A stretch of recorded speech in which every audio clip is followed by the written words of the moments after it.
लेना पड़ता है, क्योंकि हम बचपन से जो जैसे जैसे जाते हैं उसी तरीके से लोग भी देखते हैं कि नहीं ये काम कर सकते हैं, ये काम कर सकते हैं, जिम्मेदारियां भी मिलती हैं। कोई भी चीज़ वो उन जो भी देते हैं तो वो जिम्मेदारी को देखते हुए उनको जिम्मेदारी और ज़्यादा देते हैं। तो इन्होंने बचपन से इतने ज़्यादा जिम्मेदारियां इतना लेते लेते जाते जाते जाते यहाँ तक के चीफ जस्टिस ऑफ ईरान बने। उसके बाद इससे पहले CEO ऑफ यानी कि ईरान की गवर्नमेंट के बाद एक सेमी गवर्नमेंट जैसा होता है आस्थान खुद से रज़वी, जो इमाम रिज़ा का रोज़ा है, उनकी जो प्रॉपर्टीज़ हैं बहुत ज़्यादा बहुत बड़ा ये है, एक यूँ समझे छोटी गवर्नमेंट जैसा वो चलता, उसके CEO रह चुके हैं, यानी कि खादिम में इमाम रिज़ा भी रह चुके हैं। यानी कि इतने एक्टिविटीज़, उसके बाद यानी कि जितने फील्ड्स थे जहाँ जहाँ भी थे, यानी इनको प्रेसिडेंट बनाने से पहले, क्योंकि इनका पूरा बैकग्राउंड जुडिशियल यानी यूँ समझो हमारी ज़बान में कोर्ट यानी कचहरी उस फील्ड में थे, तो इनको एडमिनिस्ट्रेशन में लाया गया, चूँकि हुकूमत चलाने के लिए क्या क्या करना है बोल के। उसके बाद बड़े बड़े जिम्मेदारियां, चीफ जस्टिस ऑफ ईरान एक बहुत बड़ी जिम्मेदारी, रहबर के बाद यूँ समझो कि प्रेसिडेंट को भी हलफ दिलाना है तो चीफ जस्टिस ऑफ ईरान का ही होता है ना, उतना बड़ा वो ओहदा छोड़ के फिर प्रेसिडेंट का रिस्क लेके किए हैं। तो इन्होंने बहुत बड़े काम ये किए। इसी तरह इनकी जो दिमाग है ना रहबर के साथ इतना मिलता था, जो सोचते थे ये अमल करते थे, जो रहबर का जिस सोच का अमली जामा पहनाते थे इन एडमिनिस्ट्रेशन में। जिस तरह हम लोग कासिम सुलेमानी को बोले थे कि मेरा सीधे हाथ हो रहबर, तो वो मिलिट्री के तरफ यानी कि आर्मी मिलिट्री कमांडर चीफ उस लाइन में थे वो, यानी कि जंगी इसमें वो जो भी सोचते थे ये करते थे, सोच को इन्होंने अमली जमा। इसी तरह एडमिनिस्ट्रेशन लेवल में इन्होंने, यानी कि ईरान के रेवोल्यूशन के बाद रहबर के साथ जो नज़दीकी, इससे पहले थे रहबर जो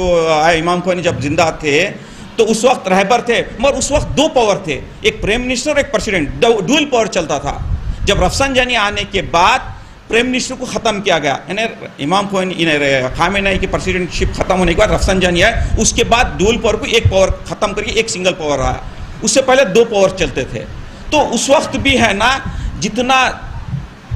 इन्हें नज़दीक रहबर के, इन्होंने वो नज़दीक आ। इसी तरह इनका साथ देने के लिए जो फॉरेन मिनिस्टर थे हुसैन अब्दुल्लाहियान, उन्होंने भी इतना ज़्यादा, हमें उनको तो आप देख रहे होंगे 3 साल का उनका पीरियड, यानी कि अभी नेक्स्ट ईयर 4 साल ख़त्म होते हैं, इलेक्शन नेक्स्ट ईयर होना चाहिए था, 3 साल में उनकी ये दोनों की शहादत हो गई। तो इन्होंने 3 साल में इतना बड़ा कारनामा, जब इससे पहले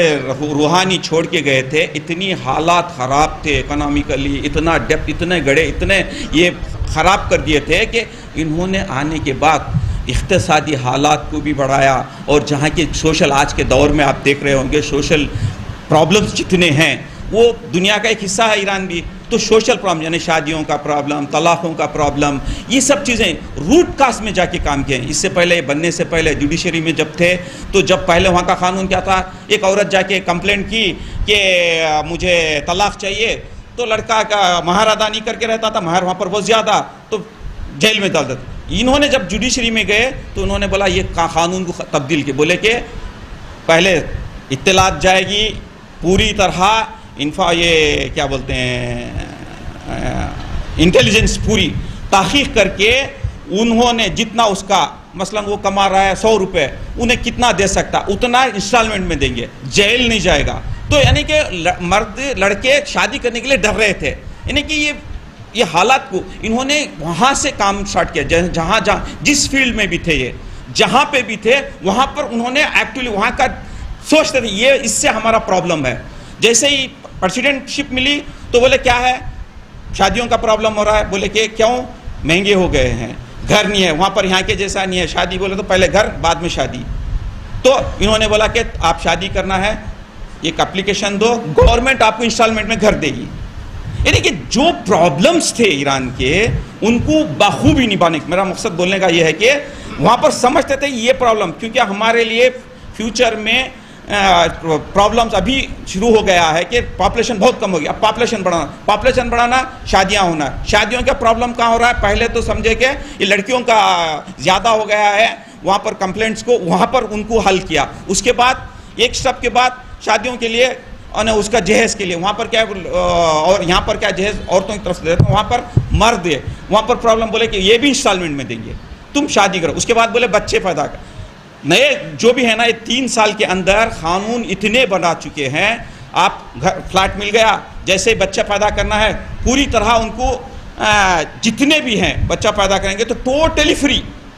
कोई 1 रुपये का भी खर्च नहीं है, बच्चे पैदा करो। जैसे जैसे आप 3 से ज़्यादा बच्चे पैदा करें बोलेंगे तुम्हारे को ये घर मिलेगा, 4 पैदा करें इतना बड़ी ज़मीन फ्री, गवर्नमेंट जो जहाँ पे रहती थी गवर्नमेंट, क्योंकि